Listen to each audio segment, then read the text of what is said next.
Hi, I'm Heather Strotter, and this is A Place of Yes. In each episode, we have honest conversations about grief, the messy parts, the unexpected moments, and the ways we begin to heal. Through heartfelt stories and expert advice, my hope is to offer you comfort, connection, and a reminder that you don't have to navigate this alone. Today, I'm joined by Marie Cruz, a mother who knows the weight of unimaginable loss. After losing both her mother and her son within 2 years, Marie found herself searching for a way forward, and eventually, a way to help others do the same. In this conversation, she shares how journaling became her lifeline, how intuition and connection to her son continue to guide her, and how she now supports other grieving mothers through retreats and community. It's raw, reflective, and full of hard-won insight, and I'm grateful to share it with you. So I am sitting here with Marie Cruz today, and I'm really excited for this conversation. Like so many of my guests, she is a fellow griever. She lost her son and her mother within 2 years, both unexpectedly.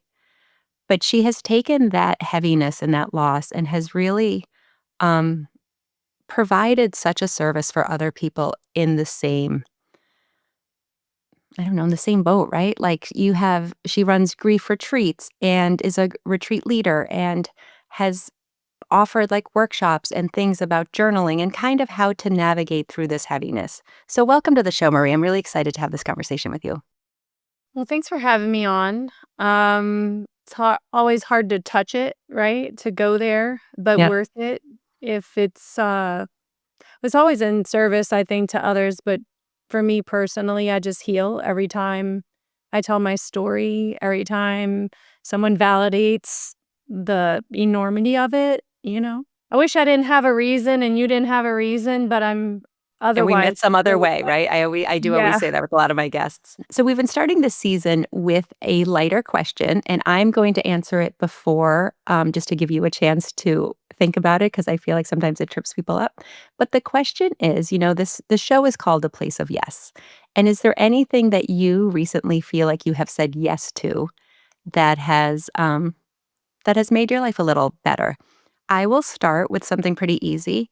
Um, I have a really good friend of mine one of those friends who, even though we live close by, we do not see each other as much as we should, any of those things. So she had texted me last week and she was like, do you have time for a quick lunch? And I had looked at my schedule for this week and it's kind of filled up. And I was so close to being like, I can't. But I was like, you know what? I absolutely can. I can certainly, like, I'm not that busy. I can carve out an hour. And I have lunch with her on Friday and I'm so looking forward to it. So that was like my little yes that I'm happy Hmm. about. Um, well, that one will be pretty easy. I tend to do one and two things in my day, which is plan and work and try to do all of the things to push this message out and connect with people, or I procrastinate because I get overwhelmed and I don't do anything. So I would say for me, Monday, my husband, we're over at our beach home and all weekend and with guests and stuff, and he went home on Sunday.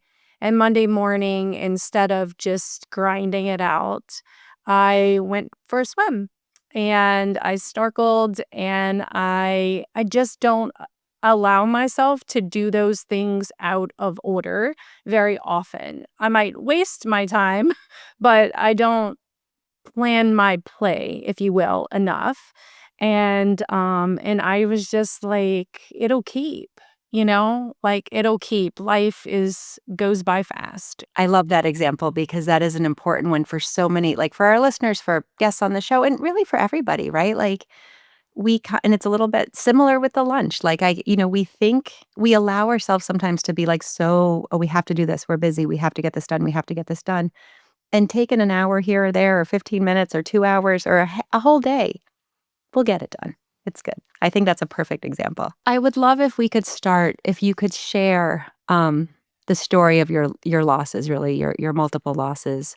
And we could talk a little bit about, kind of compound grief, which is when you have these losses pretty back to back or close in time, and you sort of, you could argue that you never really heal from a big loss, but Mm, you do. But then all of a sudden you're hit with something else, and it just feels really big. So if you wouldn't yeah. mind kind of sharing your story a little. Oh, okay, let's see. It's We so could start hard with your because son if yeah, yeah, we well, I'll actually start with my mom, okay. just because of the sequence of how things happen. So, when I lost my mom, I was 42, she was 64, she was really young, not in great health, but also not dying. And it was sudden, and we found her. So that was very complex loss. Not to minimize any loss, but for me, it was complex. It was very unexpected, also uh, traumatizing the way we found out. Um, and it was my first major loss. Like, I had lost a grandfather when I was 21 or 22, maybe. Um, but he was also 64, and 64 Oh, was well. old in my mind then. Yeah. It Mm. is not now. No, of Um, course not. but it was my grandpa, and it was sad, and it rocked my world because, you know, I and I remember tasting grief, but I was a young mother, and I was pregnant and didn't know it, all the things. So when I lost my mom, it was so many firsts, like who do you even call when Yep. you come upon this? Like Yeah. those kind of things. And then I have 3 siblings, and we all rally, we're close, and so then it was the first of all of those things, all of it, like, every decision that comes after that. So my mom's loss, we, love my mom, wonderful lady. We were very, very different, so it wasn't a lot of some women are super close to their parents, to their mothers, and, we were and we weren't. We had a lot of fun together, but we also weren't, like, besties. I didn't call her for things. So it was a odd kind of loss, and it was also that, like, shocking to the level of my grief. So, Like um, you were surprised by how much you grieved, is that what you mean? Or like yes. yeah. I think because and what I've learned and whew, it's so shocking because sometimes I can literally just talk about this stuff and nothing comes. And sometimes it's just so heavy. I think I think with my mom was the first taste of the impermanence of humanity, of life. Like, in a moment, it could change, and how grief is not linear. I'd have a good moment, and then our day, and then the next day, and I kept getting confused, like broadsided. Like, I thought it was okay. I thought it was better, and then yeah, so that was so I don't wanna say peculiar, but I think it was just so much confusion at the process of death and I grieving. You raise such an interesting point that we have talked about in sort of different ways, and we've skirted around with some other guests because it really your first loss, whoever that person is, that person that's close, it is all of those things. And I think I like the way you said, like, sort of the impermanence of humanity because it makes you realize so firsthand that there is an end, and that end is forever. And I think that it seems like such a basic concept, but it's not because it's hard. Our minds aren't wired to sort of Our minds are not wired to process it. yeah. I also would add that it's forever and it's not predictable. So even if it were, it's still, you know, I I've I've I've worked with women who lost their parent through the process of dying from sickness, right?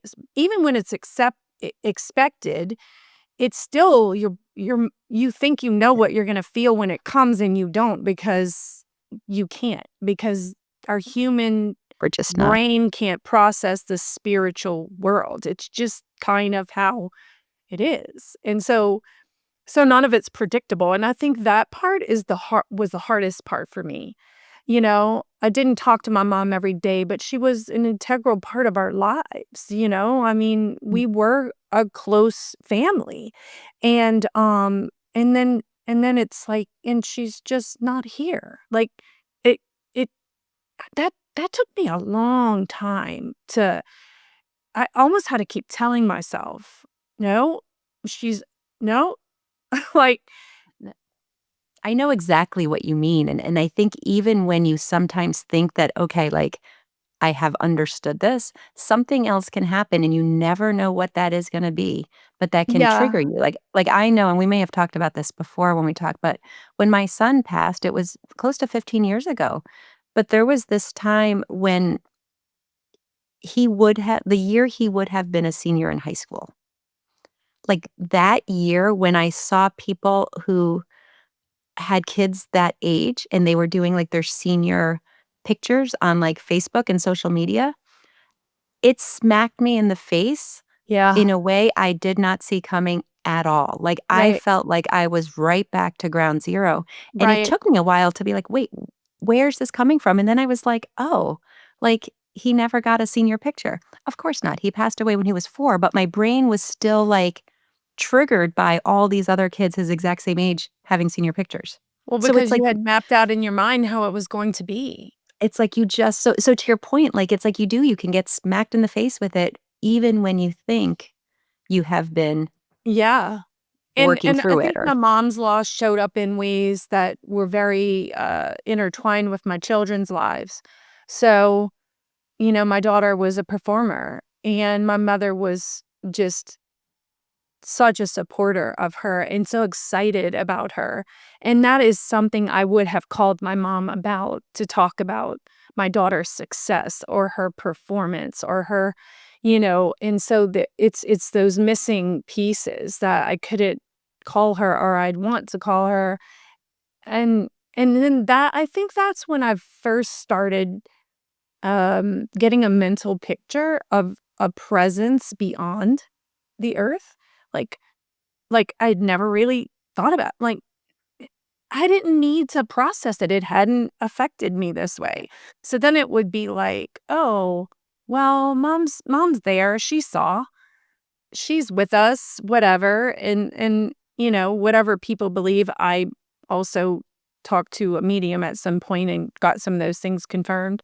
But yeah, it was also my first brush with trying to wrap my brain around the other existence, like where are they?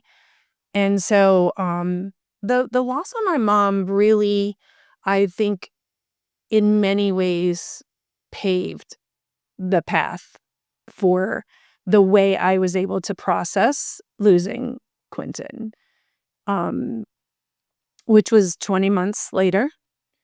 And I had been the executor of my mother's estate. So I had been like whiplash. I was the one making the phone calls telling the credit card companies she was dead. I mean, those are hard calls too. Like, those are the things sometimes I think people don't think about, like, when you have to, like or, like, I would get, like, insurance bills oh, or, like, claims or stuff after Jake died, and I was like, "He's been dead, like, what? yeah, Why are you and making then me do this?" the Yeah. mishandling of it in the general public, the callousness, if you will, Yep. and I know it's not personal to them, but if you transfer me to the bereavement department at the credit card company, pretty sure they shouldn't ask you if your mother's with you. I mean, some really harsh scenarios. It no, it's awful. Like, you kinda laugh at it because you sort of have to, but it's absurd. Well, Absurd. I lean to the anger side when I'm in Yeah. the middle of it, so I was like, Yeah. "Are you Yeah. allowed tell is this the bereavement department or not?" But anyhow, so just 20 months later, out of on any given I've it was a Saturday, but I used my mom we found her on a Thursday, so I used to my thing was on any given Thursday, like, your life could be upended, and so this was a Saturday, and we came home from a party, and he was, staying with us at the time, he was 22, and we once again found someone, um, not with us anymore, right? And so I remember even that night, my brain trying to make sense of how could this have happened to me again? Not even about him, just in general. Who finds people dead? Like it's almost like my logical brain was kicking in because my emotional self couldn't handle it. And so it was wild to look back and see what I was thinking in those very moments. And um so yeah, my husband and I went to a party. We came in really late, maybe, I don't know, 2 o'clock in the morning. And maybe it was somewheres in the early morning hours. And yeah, and I found him, and I don't really go into the details. I Yeah, don't for think it sure. matters, but it was obvious, what was happening. It wasn't obvious what had happened, but it was obvious that he was gone. And then the nightmare ensued, right in front of me. So all of those details are etched in, you know, deep into the brain. Forever. But so back to back, I have these PTSD situations. And I, from the loss of my mom, had still been waking up at night looking to see if my husband was breathing. Um, uh, Checking the dogs. And I was doing this probably for a whole year without consciously being aware that I was doing it. It They was were like out doing of it. a dead sleep. So it just was on, yes, compiled, like right on top. Now, I would tell you that I felt like in my life, in my entrepreneurial position that I had at the time, had gotten back on track, you know? Okay. I had suffered with anxiety most of my life, just hyper vigilant, just ugh, you know? Um, but I had settled and, had had a taste of depression, not much, and more in the withdrawal sense, like, I didn't wanna talk to people. I know a lot of people I always thought depression was, like, crying and stuff, because I never really knew what it was like. So I had come out of that. I had used some natural remedies and come out of that and was kind of at the top of my game again in the company I was in. As a matter of fact, the weekend before, I was out of town, at a conference in Sundance that I had earned, and this was like I was almost at the high, I was Yep. in this high of my career, and, and then this happened, and it was unexpected. He had had a really tough life. He just maladjustment, he just didn't fit in, he was a little on the spectrum. Um, he just had a hard life. Super bright kid, artistic, all the things. And so I'd struggled with him, for him, his whole life. And I always say I was really afraid for him. I was afraid that he would die, but I wasn't afraid that he would take his life. Like, ever. It never crossed my mind that That he that's might actually do something like that. Like, that wasn't a risk that was presenting itself in our world. A lot yes. of other risk-taking behaviors and things like that, um, but not that. So, it was almost also an instant, not blame, um, it was an instant doubt about myself and my ability to read a situation. Like, well, if I was wrong about him, then what else am I wrong about? Like, can I really trust my husband? Is my daughter suicidal? Like, It I think it's so I actually just really love is the wrong word, but I often use the word like guilt, and that's never quite the right word. Um, but that doubt, that is the perfect word, I think, because after some of these losses, you know, whether it was through someone taking their own life or just medical illness or anything, there is that, like, because I had that with Jake, like, he what died else on could I my have watch. done? Did I miss Yeah, something? like, did I miss something? Should I have, like I was feeding him like it was a normal night. Was that not the thing to do it. And doubt is the word.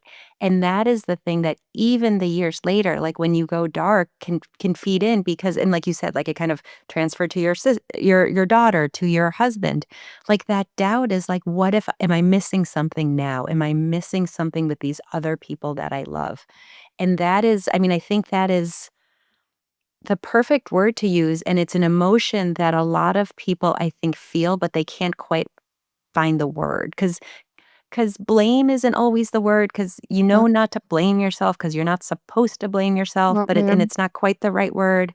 Guilt was never right for me either, but there's just that doubt, and it's can be pervasive, like, it can really kind of creep into every part of your life. Well, I had always prided myself, I believe, on my intuition, and to doubt that part of me was almost like, I don't know, it felt like not that I had abandoned myself, but, like, not only had I lost my son, but I couldn't trust what I who I thought I was. In this deepest, most intimate part of me, my intuition, it was like that came into question.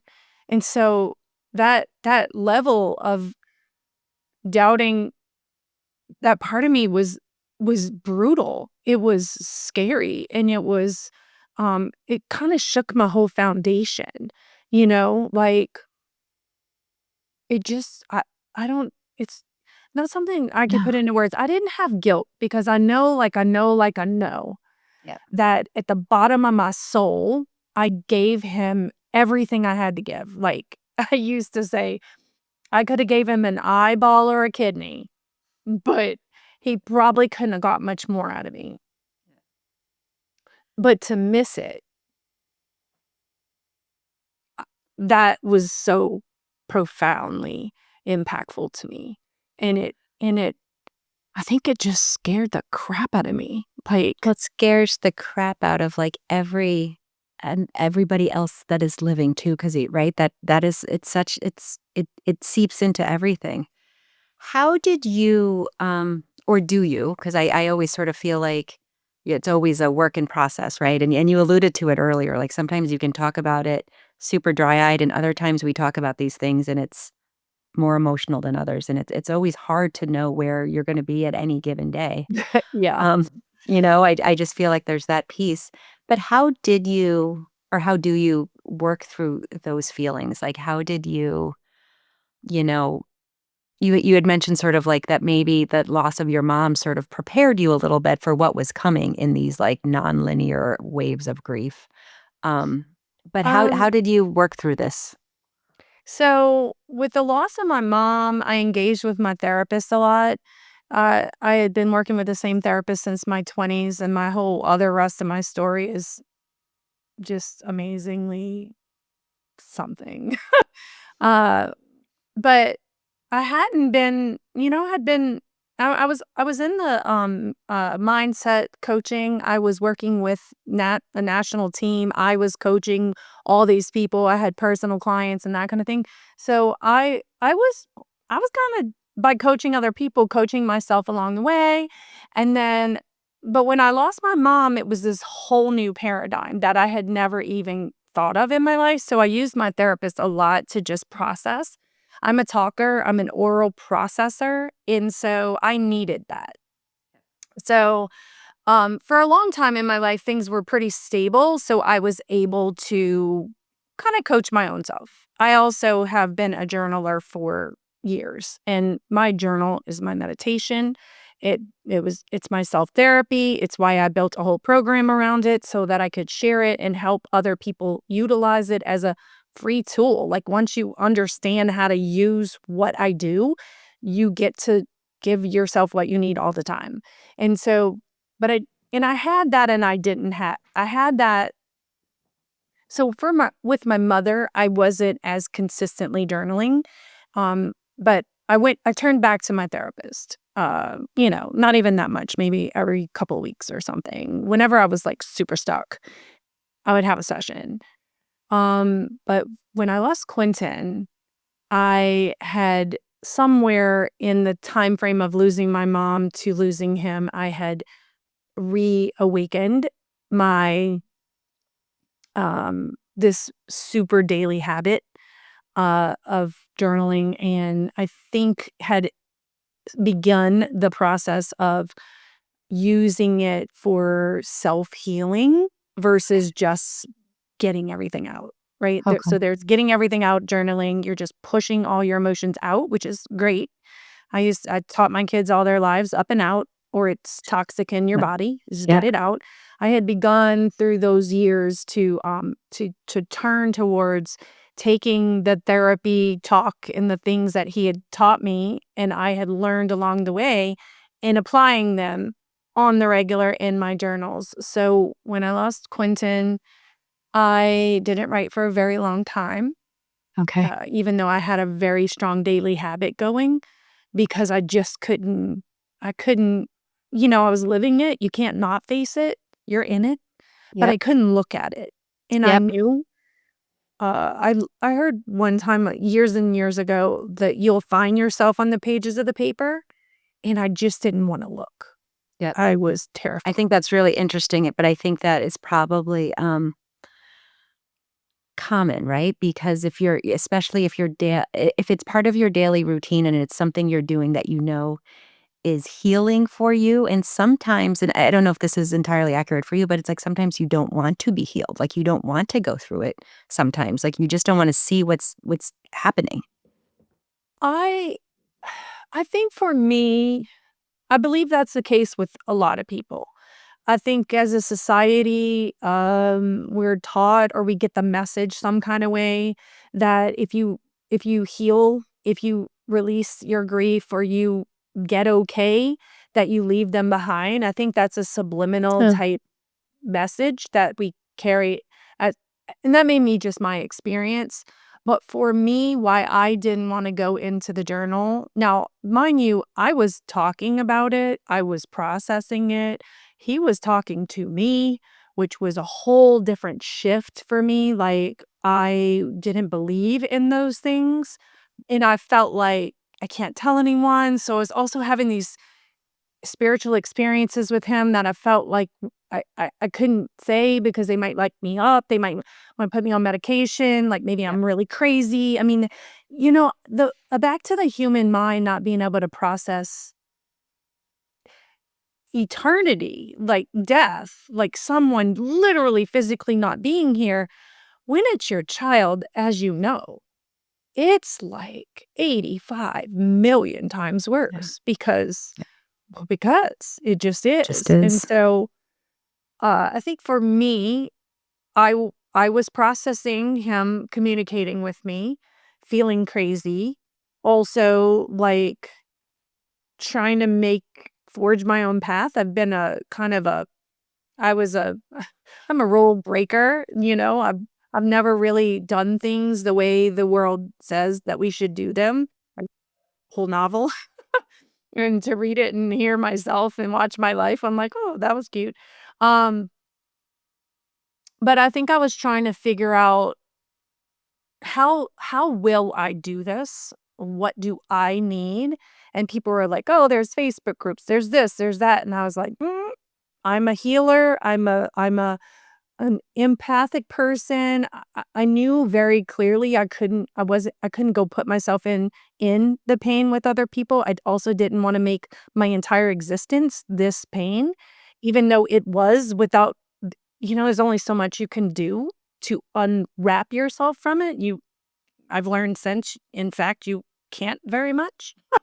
Um, so for me, I think it wasn't so much that I didn't wanna heal. I think I know that I didn't go back to my journal because I didn't wanna look.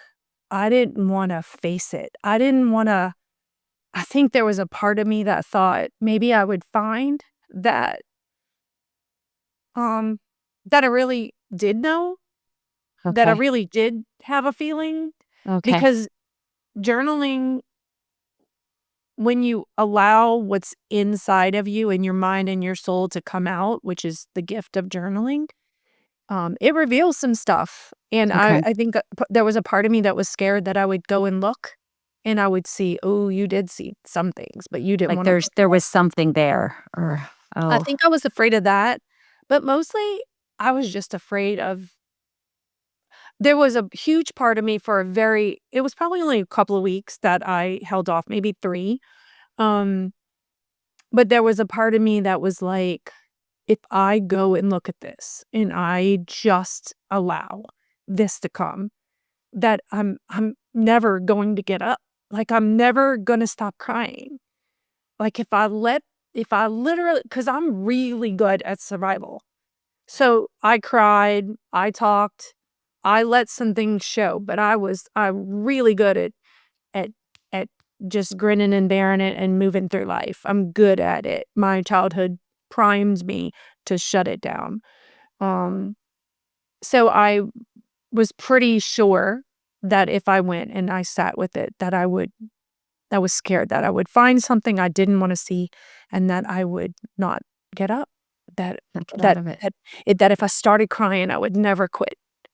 Um, I think and I think that can look very different for people, but that feeling that you just described, right? The like, if I because I toyed with that a lot, and I sometimes still do, and I've talked about it in a few episodes where sometimes I have to let myself, right? Like, now all these years later, I still have these moments, and I sort of call it, like, when I go dark, right? And I let myself, like, I almost let myself do it with, like, a timeline. I mean, it sounds kind of weird, but I'm like, "You know what? I need to get this out, and I need to feel this loss, and I need to not talk to anybody. I need to be in a dark room, yep, and I need to feel really, really freaking sorry for myself because my yep, kid's dead, and I can't keep just having the bright light on anymore or talking about the healing or talking about the good stuff, not the good stuff, but the, like, positivity. Sometimes I have to be in the dark, but I give myself a day or 2 days or something, and then I'm like, I have to see the light again. I have to come out.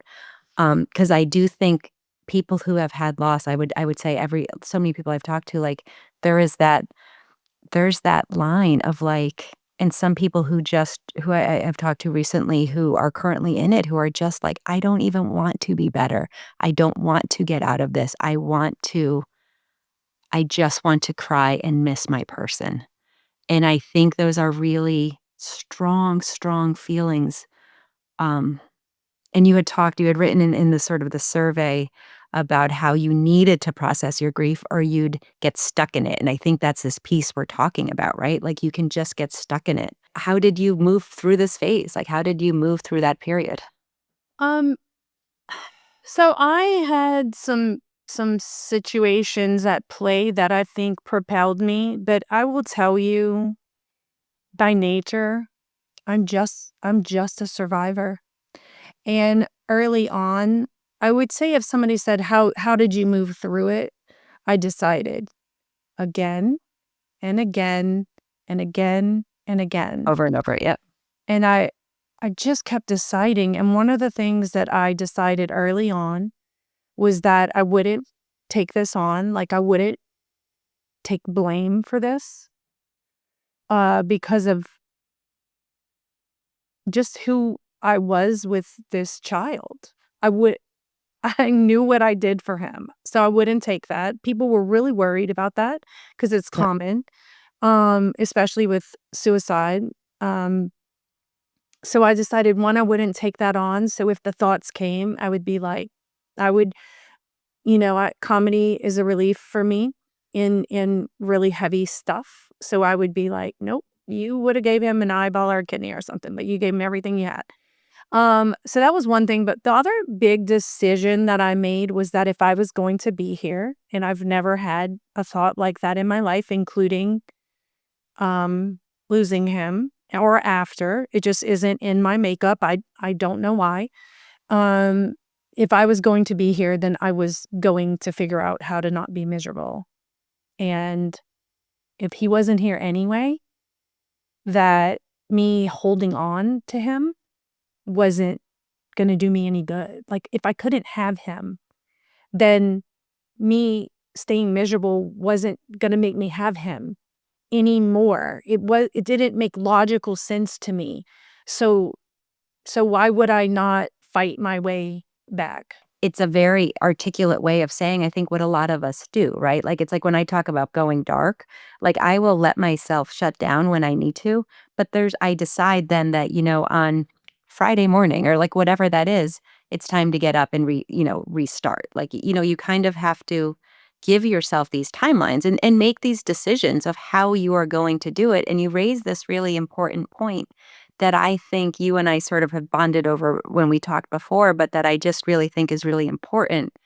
And then I want to circle back with like kind of your communication and the spiritual piece of this, because the fact of the matter is, if we are going to remain here, which we are, then being miserable is not bringing our person back. It is not changing the course of anything. It's just basically having us be miserable through Not life only instead that, of, yeah. but now the new connection with them is misery. Is based in miserable. It's based in, and I used to always, like, early on, I'd be like, "I don't want him," and I didn't know what I thought about, like, spirituality or connection or post-death or any of those things until Jake died, because I just never really thought about it in a very in-depth way.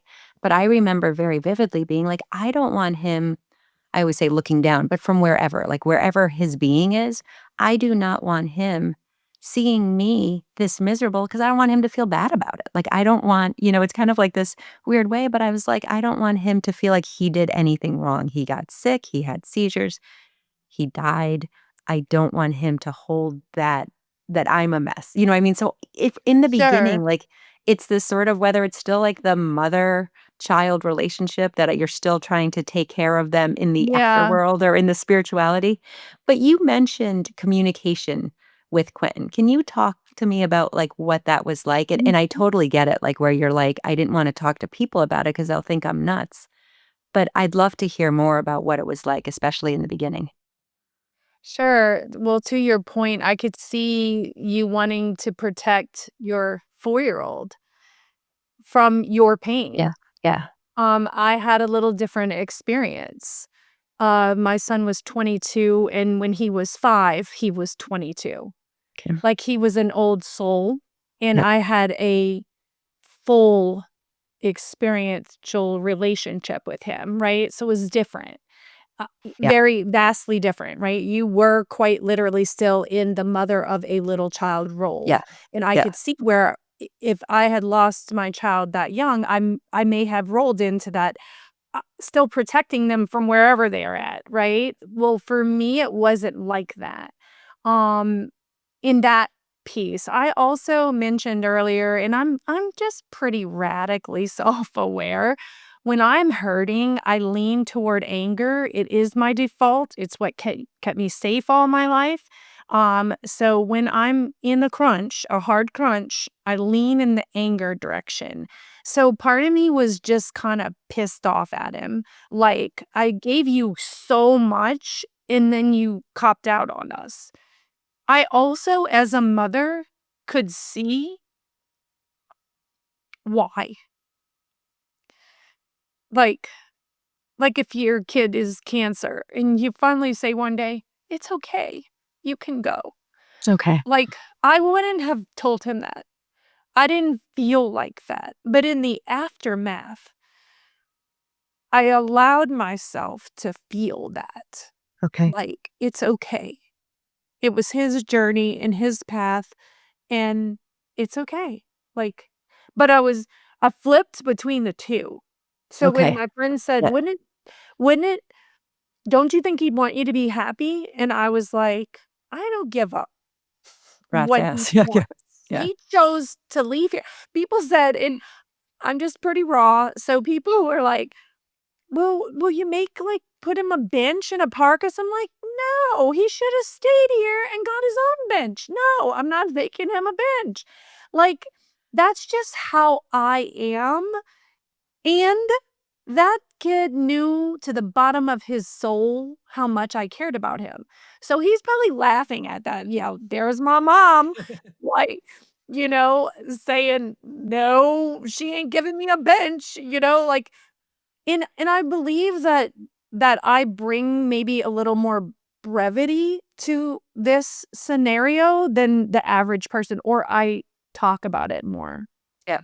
and make it more You know what human. I think from that is I think and I don't know how to I wanna say this correctly, and I don't know that I will, but I think that that honesty, that super raw honesty, those thoughts that we have and that, like you alluded to earlier, that we don't always share, right? Because you don't want people to think, but I think that is super raw and that's super honest, and that's kind of why I chuckled, and then you said the piece of, like, your Quentin's probably there being like, "Yeah, that's my mom." Like, that's it, right? Like, and that is all I don't we don't answer to them, but, like, that's the relationship that matters, right? Like, It I don't is. know. It Like, it is. is. Like, And that's my what mom, matters, and he sent me, like, maybe 3 weeks before he left us, he sent me this thing, and it's a little politically incorrect, and I won't say the whole thing, but it's something along the lines of, "Your mom is got your back," or "Your mom's your biggest supporter in your corner." And he sent it like, what a gift that I got it, and to this day, I don't believe he was planning anything. He was just expressing, you know, to me, which he didn't often, but he was a poet and a writer, and he wrote me some things, and I have those things, which are nice over the years. I just posted one on Facebook for my birthday because he had written me a poem when he was, like, 13 or whatever. And to be clear, I don't wanna misrepresent my relationship with him. We were at each other's throat a lot because I was trying to get him through life, and he did not fit, and I needed to get this momming thing right, so I had to make him be okay and fit. And it and ha if I knew what I knew now, I wouldn't give two nothing. I wouldn't I'm trying to edit. I no, wouldn't don't. care at all about the rules of this society, you Yeah, know? I would literally have encouraged him to go live at the Renaissance fair. I yeah. mean, Yeah, like, no, like, be your own person, live your own life, like, no, yeah, it's that whole like, yeah, whatever. So, back to the spiritual thing. I'm sorry we got off on that, but back to the spiritual side of it. So, the very first thing I just did a, video on this. The very first thing that happened spiritually was, I couldn't eat or sleep for, like, 3 days, and so which was shocking to me. I think I was angry at myself. Like, I thought, I'm kind of a badass, and I thought, "Really? Like, really?" And it was just my body shutting down, but I was mad at myself, like, "You're really gonna crumble like a weakling?" I mean, this will tell you a little glimpse of my internal voice, especially when I'm in a crunch, right? yeah, And so, I don't know what they had me on some Klonopin or something. Um, so I was a little out of it, and, as you know, you're out of it anyway. yeah, So I was sitting on the front yeah. porch, and I was sobbing. I had told my husband, "I need him to just leave me alone for a little while, he's amazing." But I said, "I just gotta go be by myself." So I sat on the front porch, and there was this bush with these little orange flowers, and there was this was, like, the beginning of November, so a tiny, probably about that big, little solid yellow butterfly, and it was, flitting by this bush right in front of me. I was in a rocker, and I was, Yep, sobbing, couldn't yep, catch my breath. full body, Couldn't even yeah, believe this was my life. yep. And I said, "Q, why did you have to go?" Like, my whole brain was like, "Why? Like, why?" And he said, this is the first thing that happened, and I thought, "Oh, I can't tell anybody. They are really gonna think I'm nuts."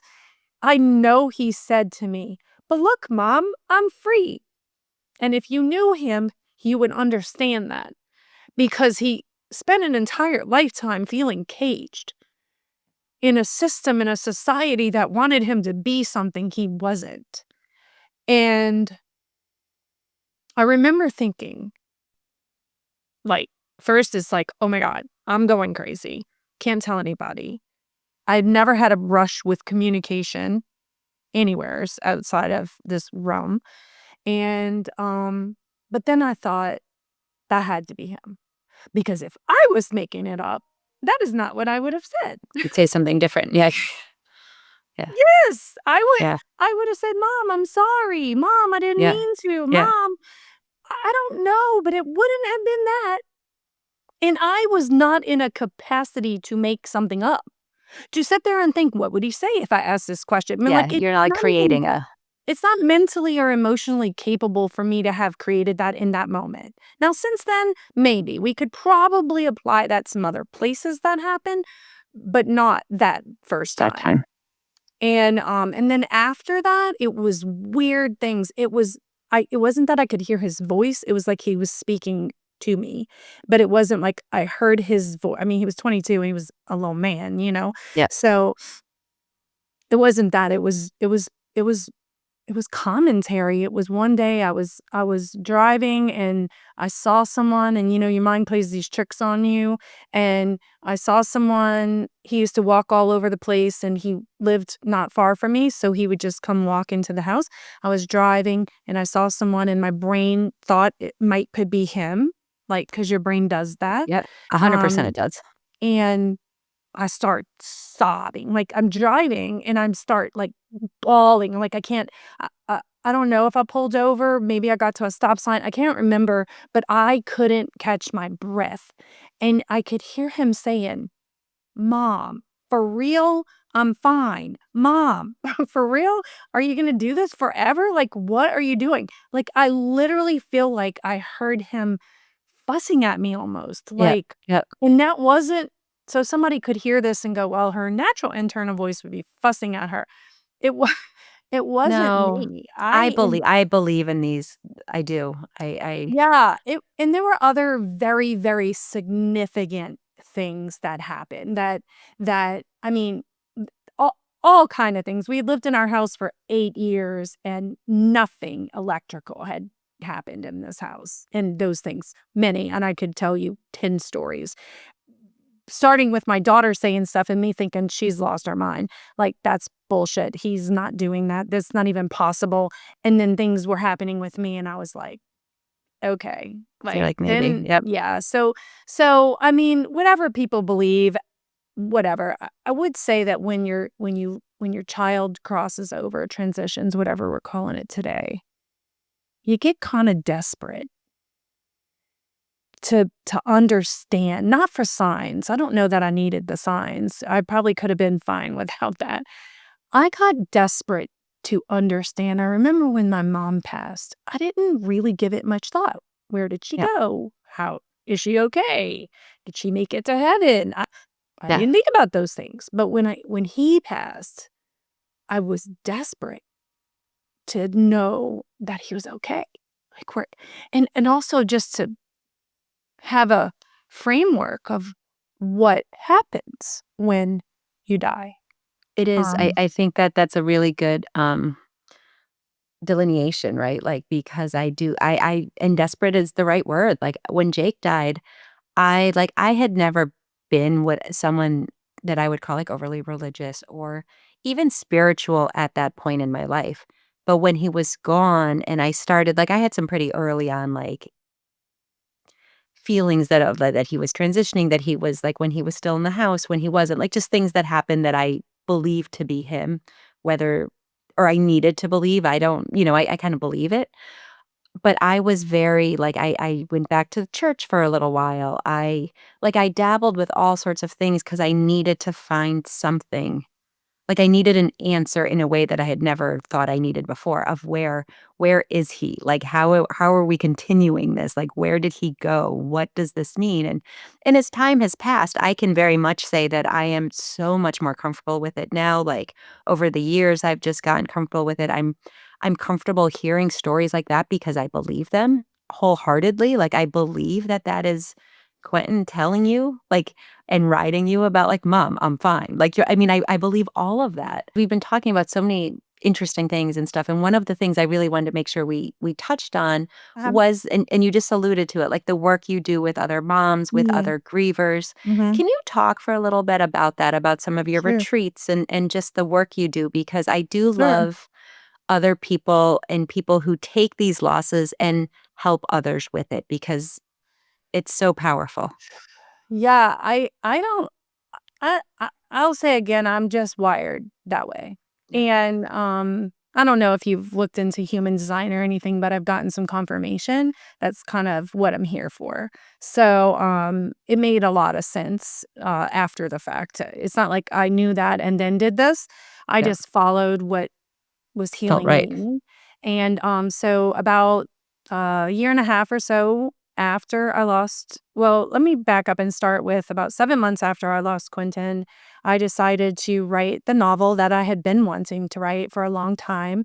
And one of the reasons I didn't write it was because my mother was still alive and I didn't wanna hurt her with the Okay. truth. And I'm only kinda capable of telling the truth. So I didn't wanna say the things that shaped me, the hard things in my life, the things that she wasn't able to give me. I didn't want that to harm her, but I knew I had a book in me. I don't know why, but I knew I did, but I wasn't ready to write it. So then she passed, and I thought, "Oh, I'll write the book." And then Quentin passed, and then I was like, "I'm writing the book." And, so I hired a book coach, and I wrote a fiction novel about my life. And it was probably the most profoundly healing thing I could have done for myself, and it was brutal.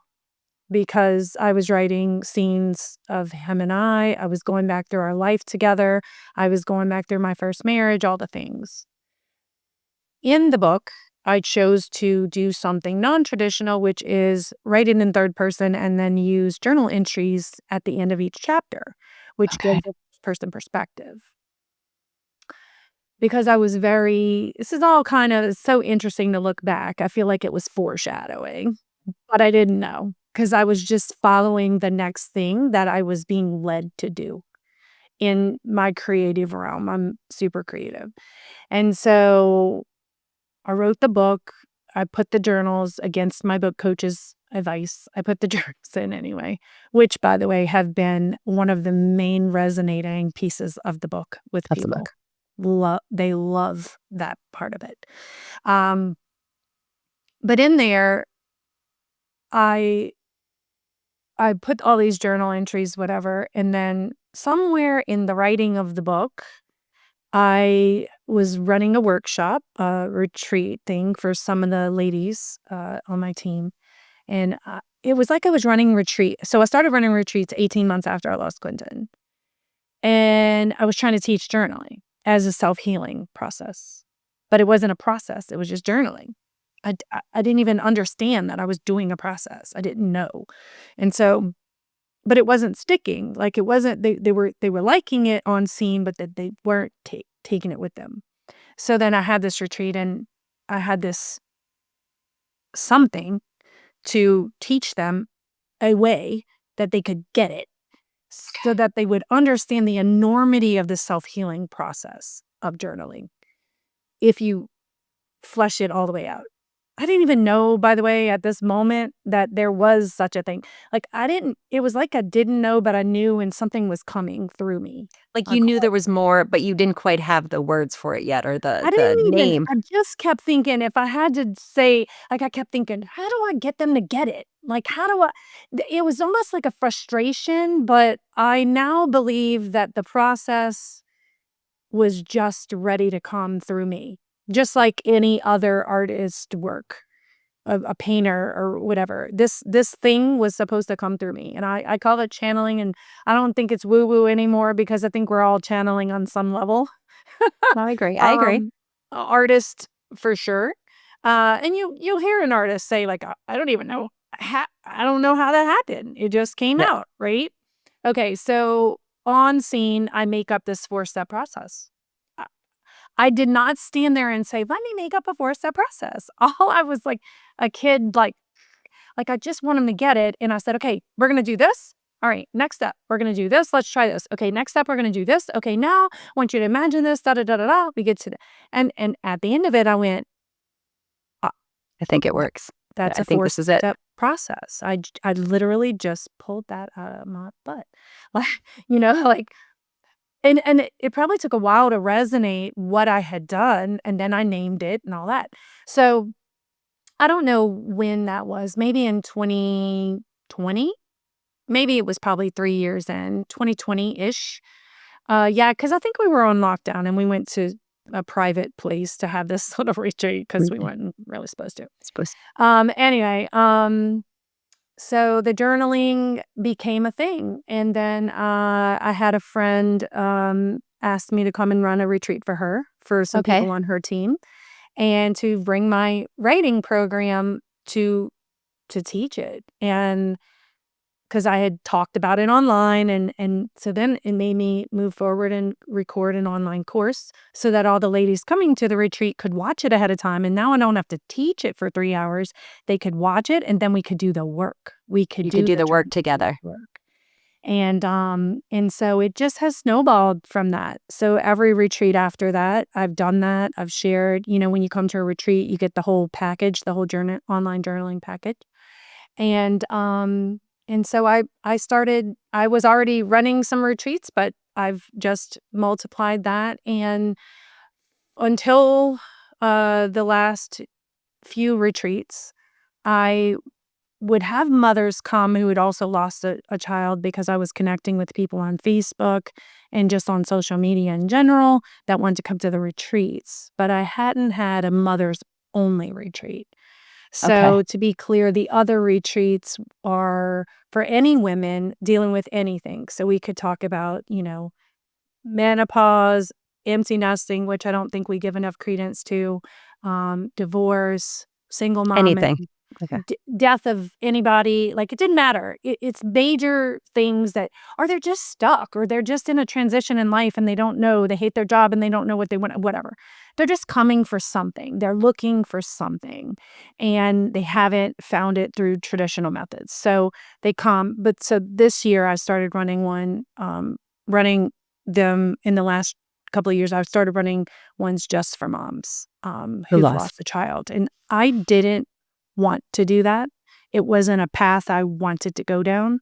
I think I was maybe subconsciously afraid of the level of grief that would be in my space and not wanting to face it. I don't know, maybe, whatever. But I did, and it was unbelievable. So the novel led to the writing program. That led to so it all... So I was running the retreats, writing the novel at the same. I was already writing the novel, running the retreats, writing the novel, and then the writing program comes out of that. And then I start implementing it, and then we built a beach house just for running retreats out here on the coast of Florida, on the Panhandle, and now I'm doing exclusive ones for moms who've lost a child. It's interesting how those of us in grief and in loss can create whole entire careers that wouldn't have come without the loss, myself included. Like, I do writing now about grief. I have this podcast. Like, the work I do through my nonprofit is all grief related. It's just such a different path. But where could the listeners in the audience, can you share like your website, like where to find information, the name of your books, like that kind of thing? Because I think that, you have a lot of resources for our listeners, so I want to make sure we get that out. Sure. So my website is just Marie Crews, spelled CREWS, .com. And there's a section called Work With Me, and that's where the Nautilus journal writing process lives. Then there's a retreat section, and that breaks out into, we have the mom's retreat is called Defying the Gravity of Grief.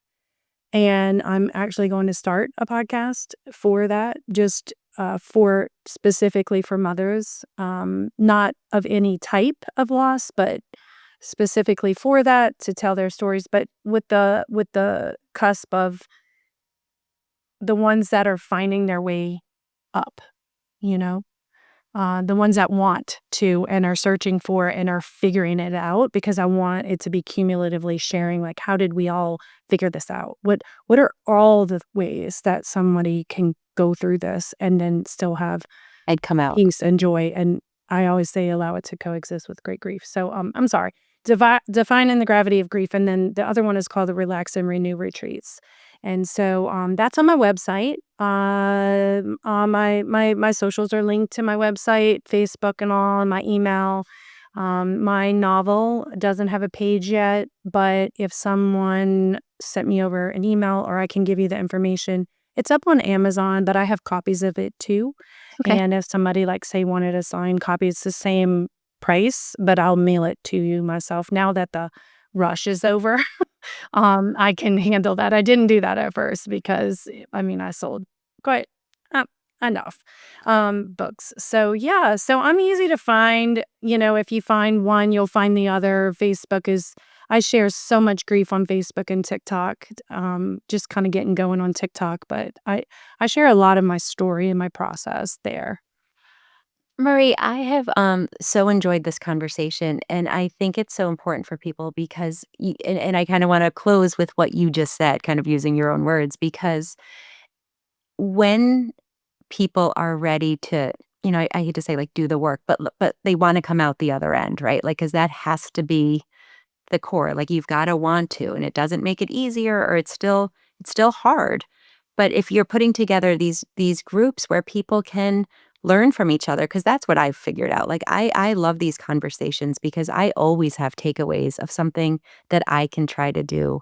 And I think people are like, oh, I never thought of it that way. I can do that. And we just share these things for Yes. those of us who want to still have joy. And you kind of said it, right? I've said it on the show a bunch of times, like grief and joy, they live side by side in our lives, and it's okay, right? Like you can laugh, you can be happy, you can have great times, and you still exist with this sorrow. So I I love talking with I other think people one who of get that. those I think that what's the word? Key phrase that I've been saying a lot lately is the first thing that has to come before anything is giving yourself permission to get better and permission to have peace. Like, Absolutely. if we don't give ourselves permission, then it's almost always like we're doing something wrong or against our loved one or betrayal or something like that. So, I just wanna thank you for providing this space and doing this work because I think it's just so vastly under valued. Maybe not. Maybe people are just scared of it. I don't No, know it's what it is, but it's not plentiful enough for the fact that we're all going to lose someone, and none of us are absolutely. getting out of here alive. Right? Exactly. I mean, that is the truth. We're all in the same boat, more or less, And right? what so why aren't we talking about it more? So I really Uh, just wanna thank you for all the work you've done, and I wanna go take a look at some more of it and see where I might be able to play a part and, you know, whatever it is, share your stuff at my retreats or on my I would site love or that. something, and No, for sure. I'm a fan because all of us together, I think we can bring this topic to the table, as horrible as it is, and make it more, familiar. Absolutely. So thank you. Thank you for being a part of A Place of Yes. I appreciate it. Thank you so much, Heather. Thank you for listening to A Place of Yes. I hope today's conversation brought you comfort, connection, maybe even a little bit of hope. If it did, I'd love for you to subscribe and share this episode with someone who might need it too. See you next time on A Place of Yes.